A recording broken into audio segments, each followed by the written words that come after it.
China has welcomed the U.S. decision to remove the currency manipulator label slapped on Beijing in August. It's the latest in a series of goodwill gestures as both sides get set to sign their Phase 1 trade deal tomorrow. Details will only be revealed after the signing in Washington, but sources say China has agreed to spend more than $100 billion buying American goods and the services over 2 years. On the shopping list, $50 billion worth of energy supplies, $32 billion in agricultural goods, and $35 billion on services. On the currency front, Washington says Beijing has made efforts to avoid competition, rather competitive devaluation. And with more on what lies ahead, Olivia Seong is live in Beijing. So, Olivia, welcome news, because the removal of that currency manipulator branding is obviously something that, Beijing was after.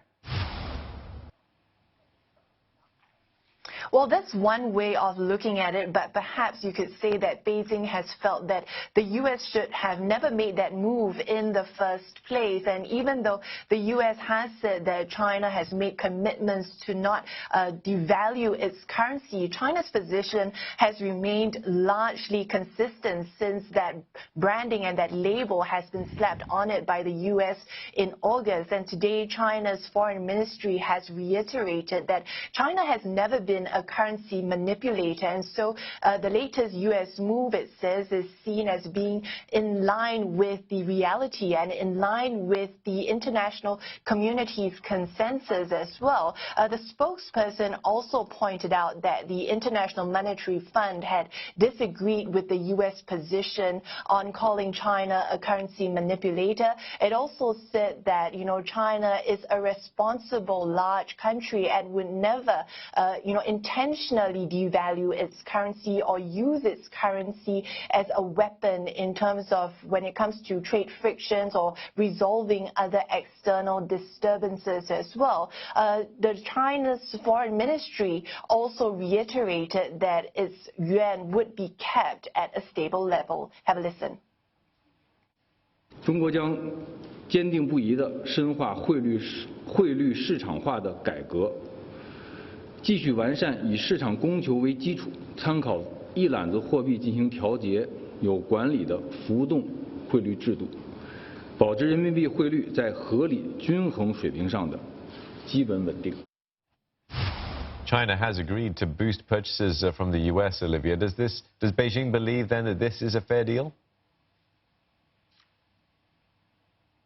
Well, when China announced this mini deal in December last year, it did say that it had agreed to buy more from the U.S. and it said that this would be in line with market principles and also benefit the domestic market here and meeting the demand here in China. But we have to note that China has not officially confirmed the specifics and these figures that have been floating around, even though now we are seeing reports quoting sources that have been briefed on the matter that this seems to be the case, that China has agreed to buy $200 billion worth of U.S. goods over 2 years, including $40 billion worth of farm products.